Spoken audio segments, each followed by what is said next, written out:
Kebencian seorang rakyat. Assalamualaikum warahmatullahi wabarakatuh. Apa kabar Bunda? Semoga Allah selalu memberikan kebahagiaan. Sore itu, desa Sukamaju dibalut udara yang sangat lembab. Jenis udara yang membuat kulit terasa lengket dan napas terasa berat. Arman berdiri di teras rumah kayu sederhananya, menatap ke arah pegunungan Halimun yang biasanya tampak hijau asri, namun kini tertutup oleh dinding awan berwarna abu-abu kehijauan. Warna yang menandakan badai besar sedang bersiap menumpahkan amarahnya. Mas, masuklah. Rio sudah menggigil. Anginnya jahat sekali hari ini. Suara Sari terdengar dari dalam. Lembut, namun mengandung kecemasan yang tak mampu ia sembunyikan. Arman menoleh, melihat istrinya sedang berusaha menutup jendela kayu yang sudah mulai lapuk. Di sudut ruangan, Rio, anak mereka yang berusia 6 tahun, sedang asyik bermain dengan mobil-mobilan kayu buatan Arman. Sebentar, Sari. Aku hanya heran melihat air sungai. Biasanya kalau hujan di hulu, airnya coklat tenang. Tapi ini airnya berbusa dan membawa banyak sampah kayu. Jawab Arman dengan dahi berkerut. Guntur menggelegar, bukan suara ledakan tajam, melainkan getaran panjang yang seolah menggoyang fondasi bumi. Lalu hujan turun, bukan dalam bentuk tetesan, melainkan seperti tumpahan air dari langit yang dijatuhkan sekaligus. Dalam 5 menit, pandangan mata hanya terbatas pada jarak 2 meter. Semuanya putih, tertutup tirai air. Mas, airnya masuk dari bawah pintu. Sari berteriak. Arman bergegas mengambil kain-kain bekas untuk menyumbat celah pintu. Namun usahanya sia-sia. Air yang masuk bukan lagi air jernih, melainkan lumpur kental yang dingin. Tiba-tiba dari arah utara, terdengar suara yang belum pernah Arman dengar seumur hidupnya. Suara itu mirip dengan 1000 truk kontainer yang meluncur bersamaan. Dibarengi dengan patahnya pepohonan yang terdengar seperti rentetan tembakan senapan. Lari ke atas plafon sekarang, teriak Arman tiba-tiba. Instingnya berteriak bahwa ini bukan banjir biasa. Namun terlambat. Sebelum Arman sempat meraih tangan Rio, dinding samping rumah mereka terhantam oleh batang pohon raksasa yang terbawa arus. Rumah itu bergetar hebat. Detik berikutnya, lantai yang mereka injak seolah lenyap. Air bah setinggi 3 meter menghantam masuk, menghancurkan segala yang dilaluinya. Mas! Teriakan Sari melengking, membelah suara gemuruh air. Arman mencoba berenang di dalam rumahnya sendiri yang kini berubah menjadi pusara maut.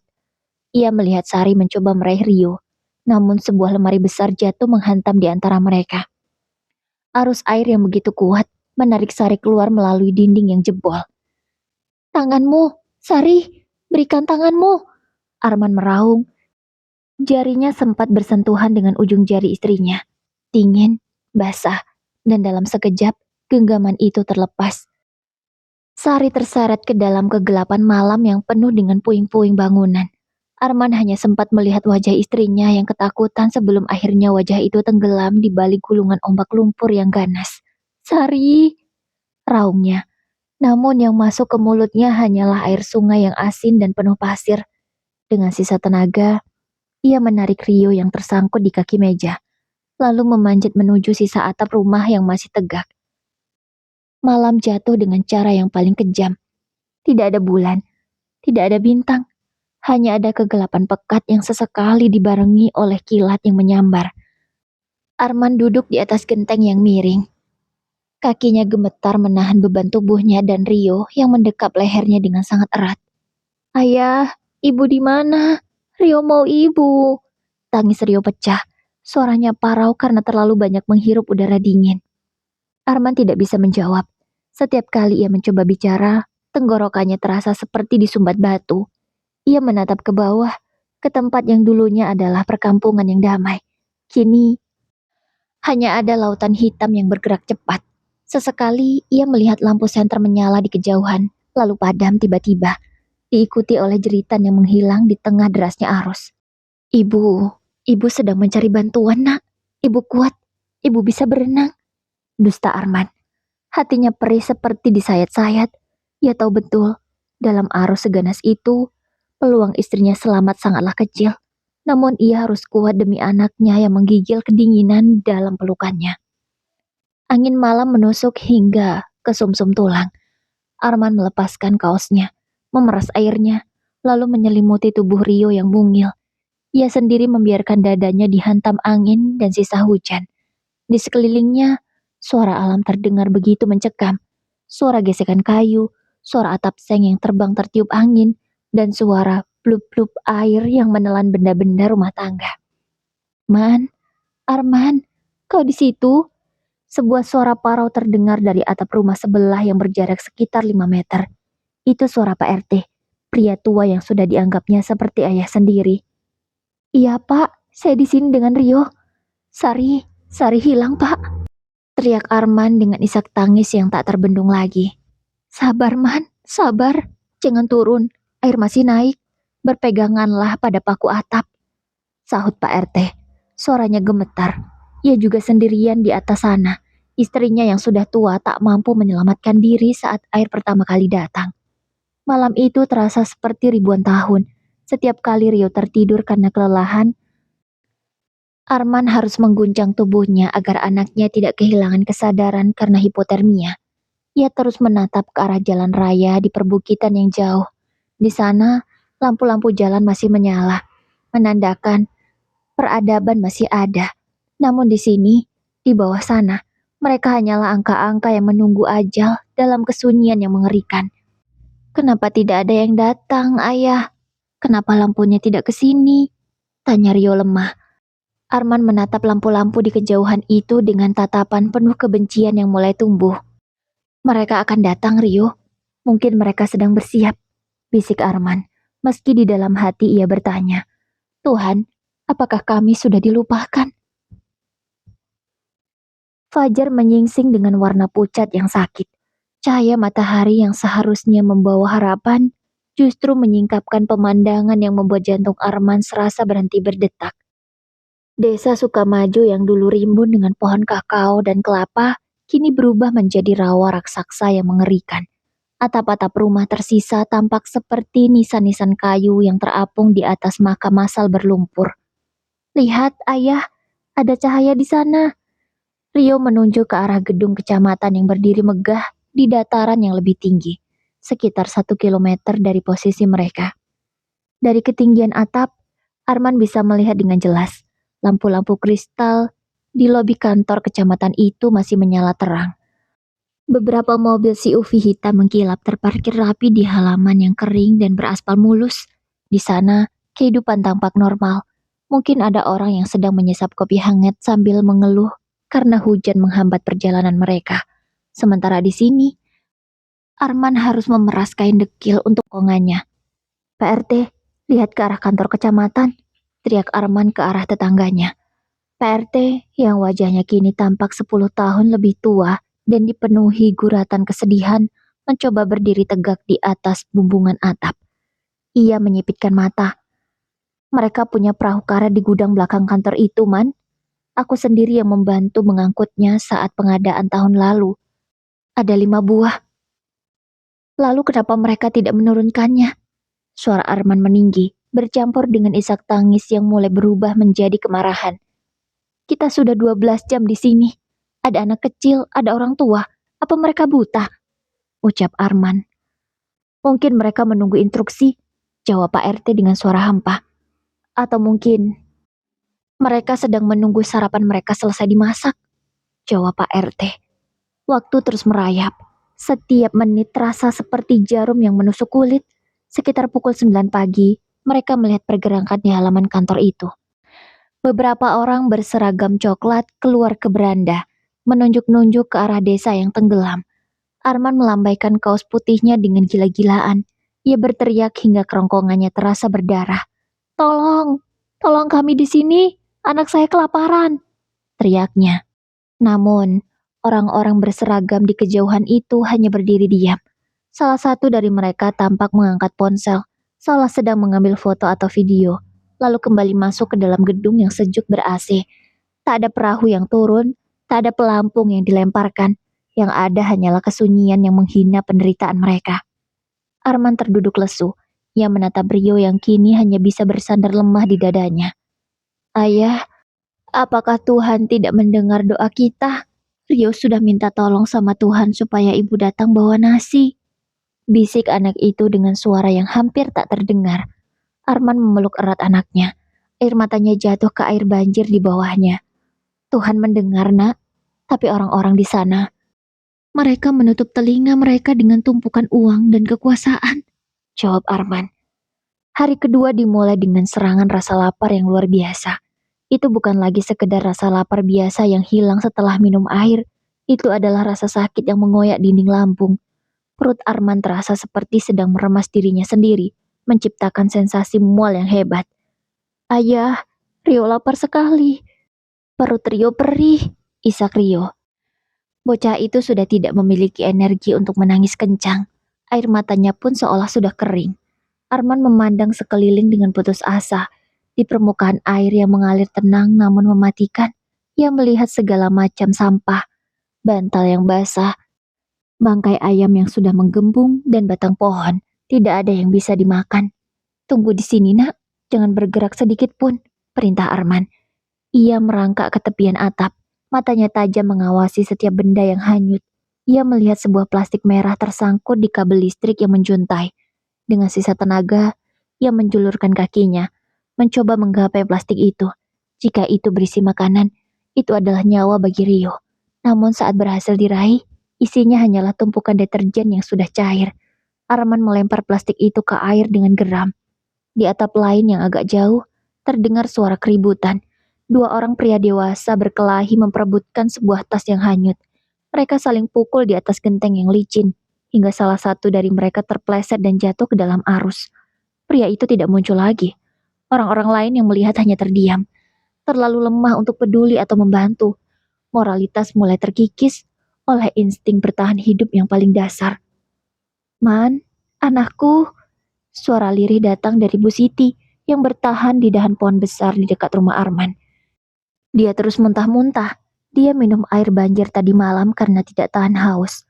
Arman melihat anak Bu Siti, seorang gadis kecil seusia Rio. Wajahnya pucat pasi, bibirnya biru dan matanya hanya terbuka setengah. Air banjir itu adalah racun, penuh dengan kotoran manusia, bangkai ternak, dan limbah kimia. Namun tanpa air bersih, pilihan mereka hanya dua, mati karena kehausan atau mati karena penyakit. Minumkan sedikit-sedikit, Bu. Jangan banyak-banyak. Hanya itu saran yang bisa diberikan Arman, meski ia tahu itu sia-sia. Siang itu, matahari bersinar terik, menguapkan air banjir dan menciptakan bau busuk yang menyengat. Bau kematian mulai tercium. Rio mulai meracau, menyebut nama ibunya berkali-kali. Ibu, Rio mau makan nasi hangat sama telur. Ibu di mana? Arman hanya bisa menggigit bibirnya sendiri hingga berdarah untuk menahan tangis. Ia menatap ke arah jalan raya di atas sana. Sebuah bus pariwisata lewat, penuh dengan orang-orang yang menempelkan wajah di kaca jendela, menonton desa mereka seperti menonton atraksi di kebun binatang. Di belakangnya, mobil dinas dengan sirine meraung-raung lewat begitu saja, mengawal seorang pejabat menuju tempat yang lebih penting daripada nyawa ratusan rakyat yang sedang meregang nyawa di atas atap. Lihat itu, Rio, bisik Arman dengan nada dingin dan penuh kebencian. Ingat wajah-wajah mereka yang lewat tanpa berhenti. Ingat gedung itu. Jika kita selamat, jangan pernah lupakan bahwa mereka membiarkan kelaparan sementara mereka kekenyangan dengan pajak yang kita bayar. Ucapnya emosi. Matahari hari ketiga naik dengan angkuh, membakar kulit-kulit yang sudah melepuh karena terendam air dan terpanggang panas. Bau busuk kini menjadi kawan setia. Bau bangkai yang membusuk di bawah permukaan air mulai menguar ke udara. Rio sudah tidak lagi merengek, ia hanya berbaring di paha Arman. Napasnya pendek-pendek, matanya menatap kosong ke langit yang biru tak berdosa. Sabar nak, ayah lihat sesuatu, bisik Arman. Suaranya kini tak lebih dari sekedar gesekan amplas. Di kejauhan, sebuah benda coklat berbentuk kotak tampak menari-nari di atas permukaan air yang keruh. Benda itu tersangkut di antara dahan pohon mangga yang puncaknya masih menyembul. Arman menyipitkan mata. Matanya yang merah karena kurang tidur menangkap secercah harapan. Itu adalah kardus mie instan. Tanpa pikir panjang, Arman berdiri. Kakinya yang gemetar mencoba mencari pijakan di genteng yang licin oleh lumut dan lumpur. Pak RT, jaga Rio sebentar. Saya harus ambil itu, teriaknya parau. Jangan, Man. Arusnya masih kuat di bawah sana, larang Pak RT. Namun Arman tidak peduli. Rasa lapar anaknya lebih menakutkan daripada maut yang menganga di bawahnya. Pure, Arman terjun. Air dingin yang kotor langsung menyergap tubuhnya. Ia merasakan kakinya menendang sesuatu yang lunak di bawah air. Mungkin kasur, atau mungkin sesuatu yang lebih mengerikan. Ia berenang sekuat tenaga, melawan arus yang mencoba menyeretnya ke hilir. Setiap kali ia membuka mulut untuk bernapas, rasa asin dan bau lumpur memenuhi rongga mulutnya. Ia berhasil mencapai pohon itu. Dengan tangan gemetar, ia meraih kardus yang sudah hancur dan lembek tersebut. Isinya hanya tersisa sekitar 10 bungkus mie instan. Itu pun sudah terendam air banjir selama berhari-hari. Plastiknya ada yang robek, membuat mie di dalamnya bercampur dengan air sungai yang coklat dan pekat. Arman kembali ke atap dengan napas tersengal-sengal. Ia merobek bungkus mie itu dengan giginya. Mie di dalamnya sudah tidak lagi keras, melainkan lembek dan berlendir karena menyerap air banjir. Makan, Rio, makan ini. Arman menyuapkan gumpalan mie dingin itu ke mulut anaknya. Rio mengunyahnya perlahan, wajahnya meringis. Pahit, ayah, bau lumpur. Telan, nak, tolong telan. Hanya ini yang kita punya. Isak Arman. Ia sendiri mengambil sisa remahannya. Rasanya menjijikkan. Campuran antara bau plastik, bahan kimia, dan kotoran. Namun di titik ini, sampah pun terasa seperti perjamuan raja bagi mereka yang sudah berhari-hari hanya menelan ludah. Di sekeliling mereka, warga lain menatap dengan pandangan lapar dan iri, seperti serigala yang mengincar sisa tulang. Sore itu, harapan yang tersisa seolah ikut tenggelam bersama matahari. Di atap sekolah yang tak jauh dari posisi Arman, sebuah jeritan pecah. Jeritan yang begitu melengking hingga sanggup membelah kesunyian yang mencekam. Tidak, bangun sayang, bangun. Itu suara Bu Siti, anak perempuannya yang tadi pagi masih sempat merintih minta air, kini tergeletak kaku di pelukannya. Gadis kecil itu meninggal dalam keadaan memeluk sebuah botol kosong. Tidak ada bantuan medis, tidak ada obat, bahkan tidak ada seteguk air bersih untuk meredakan demamnya. Arman memeluk Rio lebih erat, menutupi telinga anaknya agar tidak mendengar ratapan pilu yang menyayat hati itu. Jangan dengar, nak, jangan dengar, bisiknya berulang kali, meski air matanya sendiri mengalir deras. Di tengah suasana duka itu, sebuah suara baling-baling terdengar dari kejauhan. Sebuah helikopter dengan lambang lembaga resmi terbang rendah. Warga yang tersisa berdiri, melambaikan tangan, berteriak sekencang-kencangnya. Kami di sini, tolong! Helikopter itu melambat, menggantung di udara tepat di atas mereka. Angin dari baling-balingnya membuat air banjir bergolak. Arman melihat seseorang di dalam helikopter memegang kamera besar, membidikan lensa ke arah mereka, ke arah mayat anak Bu Siti, ke arah mereka yang kelaparan. Lalu setelah mendapatkan gambar yang bagus, helikopter itu miring dan terbang menjauh tanpa menjatuhkan sepotong roti pun. Brengsek, kalian manusia atau apa? Raung Pak RT sambil melempar sandal jepitnya ke langit. Malam kembali turun, lebih gelap dari sebelumnya. Dari radio saku milik salah satu warga yang masih hidup, terdengar suara seorang pejabat setempat yang sedang diwawancarai dengan nada santai. Iya, kami sudah memobilisasi seluruh kekuatan. Logistik sudah sampai ke titik-titik pengungsian. Saya sendiri akan meninjau lokasi besok pagi setelah pertemuan koordinasi selesai. Masyarakat harap tenang, pemerintah tidak akan tutup mata. Arman tertawa getir mendengarnya. Tawa yang terdengar seperti tangisan. Tenang, gumamnya sambil menatap air yang kini mulai membawa bau mayat yang lebih menyengat. Dia bilang tenang sementara kita makan mie basi dari air banjir. Dia bilang tidak tutup mata, sementara mereka hanya sibuk memotret kita dari langit. Kebencian di hati Arman kini telah matang. Ia menatap ke arah kantor kecamatan di bukit itu. Di sana, lampu-lampu taman tetap menyala terang, seolah mengejek mereka yang sedang meregang nyawa dalam kegelapan yang abadi. Malam itu, Arman bersumpah, jika ia selamat, ia tidak akan pernah lagi percaya pada kata-kata manis dari mulut mereka yang duduk di kursi empuk, sementara rakyatnya mati perlahan di atas atap rumah yang hancur. Pagi hari keempat membawa pemandangan yang lebih menyakitkan daripada rasa lapar itu sendiri. Air sedikit menyusut, menyisakan lumpur setebal lutut yang menelan apa saja yang tersisa di permukaan bumi. Di ujung jalan aspal yang kering, garis batas antara kemewahan dan kehancuran, beberapa mobil hitam mengkilap berhenti. Arman, dengan mata merah dan tulang pipi yang makin menonjol, melihat sosok pria bertubuh tambun turun dari mobil. Itu adalah camat mereka. Ia mengenakan seragam dinas yang rapi, disetrika licin, dan sepatu lars hitam yang mengkilap. Di belakangnya, beberapa staf sibuk membawa spanduk bertuliskan, "Aksi cepat tanggap pemerintah untuk rakyat." "Lihat itu, Man, mereka datang," bisik Pak RT dengan sisa tenaga. Harapan yang sempat mati mencoba berdenyut kembali. Warga yang masih bisa bergerak turun dari atap, berenang dan merangkak, menembus lumpur menuju arah sang pejabat. Namun langkah mereka terhenti oleh barisan petugas yang menjaga jarak. "Bapak Camat hanya meninjau lokasi sebentar. Harap tenang, jangan mendekat. Ini untuk protokol keamanan," teriak salah satu ajudan menggunakan pengeras suara. Arman melihat camat itu berdiri di tepi lumpur. Ia tidak melangkah masuk ke dalam air. Ia hanya berdiri di tempat yang kering, menunjuk-nunjuk ke arah desa yang hancur sementara seorang fotografer sibuk mengambil gambar dari berbagai sudut.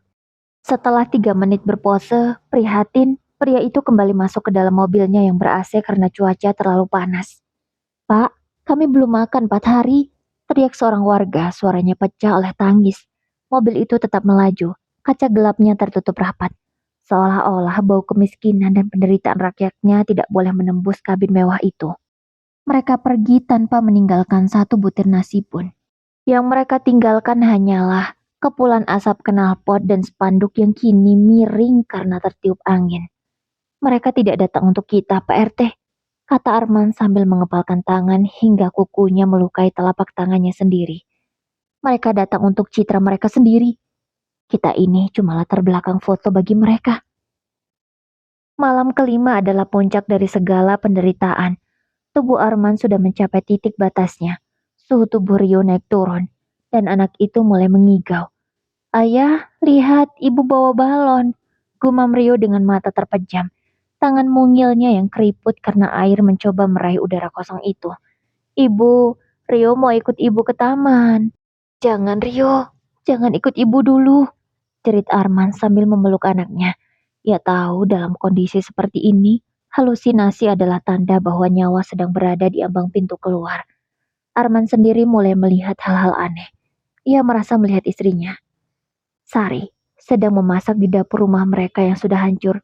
Ia mencium bau nasi goreng buatan Sari yang harum. Bau itu begitu nyata hingga air liurnya menetes. Namun saat ia mencoba meraih bayangan itu, yang ia pegang hanyalah kayu kasur yang basah dan bau busuk air banjir. Di sekeliling mereka, suasana sudah seperti neraka yang dingin. Suara tangis sudah hilang, digantikan oleh suara rintihan pelan yang lebih mengerikan daripada teriakan. Banyak warga yang hanya duduk diam, menatap air dengan pandangan kosong, menunggu ajal menjemput dengan pasrah. "Man," suara Pak RT terdengar sangat lemah, hampir seperti bisikan angin. "Kalau kau selamat, ceritakan pada dunia bahwa kami mati bukan karena banjir, kami mati karena diabaikan." Arman menatap ke arah kantor kecamatan di bukit itu lagi. Malam ini, di sana sedang ada pesta kecil, mungkin syukuran atau sekedar pertemuan rutin. Suara tawa samar-samar terbawa angin, memantul di atas air yang menggenangi mayat-mayat tersembunyi. Kebencian di hati Arman kini berubah menjadi ketenangan yang menakutkan. Ia tidak lagi marah, ia hanya merasa dingin. Ia memandang langit dan bergumam, "Tuhan, jika Engkau memang ada, jangan biarkan mereka tidur dengan tenang seumur hidup mereka. Biarkan setiap suapan nasi mereka berasa seperti lumpur yang kami makan di sini." Ia memeluk Rio, menutup mata, dan bersiap jika malam ini adalah malam terakhir bagi mereka berdua. Di dalam kegelapan itu, Arman sudah menyerah pada hidup. Namun, ia memegang erat kebenciannya sebagai satu-satunya alasan jantungnya masih berdetak. Fajar hari ke-6 menyingsing dengan kabut tebal yang menyelimuti sisa-sisa desa Sukamaju. Arman sudah berada di ambang ketidaksadaran. Napas Rio makin dangkal. Detak jantungnya terasa seperti ketukan lemah pada pintu yang hampir tertutup. Arman sudah tidak lagi berharap pada manusia. Ia hanya menunggu malaikat maut datang menjemput mereka berdua agar penderitaan ini berakhir. Namun, di tengah kesunyian yang mencekam itu, sebuah suara membelah kabut, bukan suara sirine ambulan yang nyaring dan penuh kepalsuan. Bukan pula deru helikopter yang hanya datang untuk memotret. Itu adalah suara mesin motor tempel yang kasar, suara kayu yang beradu dengan air, dan suara teriakan manusia yang penuh dengan kepanikan yang tulus. Ada orang di atas atap itu, cepat ke sana. Arman membuka matanya yang bengkak. Dari balik kabut, muncul 3 buah perahu kayu nelayan dan beberapa perahu karet milik pecinta alam. Di atasnya, tidak ada orang berseragam dinas. Mereka adalah anak-anak muda berjaket alma mater kusam. Pria-pria berkaos oblong dengan celana pendek, dan wanita-wanita yang membawa bungkusan plastik besar. Kami relawan dari kota sebelah, bertahanlah, teriak seorang pemuda sambil melompat ke air setinggi dada. Tidak peduli dengan lumpur yang mengotori tubuhnya. Seorang pemuda lain dengan tas ransel besar berisi obat-obatan memanjat ke atas atap rumah Arman. Pak, saya dokter relawan. Biarkan saya periksa anaknya, katanya dengan nada mendesak. Kalian dari mana? Suara Arman pecah. Air matanya yang sempat kering kini mengalir deras, membasahi wajahnya yang penuh lumpur. Kami rakyat biasa, Pak. Kami mengumpulkan donasi di pinggir jalan karena kami tahu bantuan tidak kunjung sampai ke sini. Jawab pemuda itu sambil dengan sigap memberikan suntikan vitamin dan cairan elektrolit ke tubuh Rio yang kaku. Maaf, kami terlambat. Kami harus memutar lewat jalur tikus karena jalan utama diblokade untuk iring-iringan pejabat. Ucap pria itu. Seorang wanita memberikan sebungkus nasi hangat yang dibungkus kertas coklat ke tangan Arman. Bau nasi dan uap panasnya menusuk hidung, membuat perut Arman yang kosong berhari-hari terasa sakit karena rindu akan makanan nyata. Makanlah Pak, pelan-pelan, bisik wanita itu dengan mata berkaca-kaca melihat kondisi mereka. Arman melihat ke sekeliling. Di perahu-perahu itu, warga lain juga sedang diselamatkan. Tidak ada kamera yang menyorot, tidak ada spanduk yang dipasang.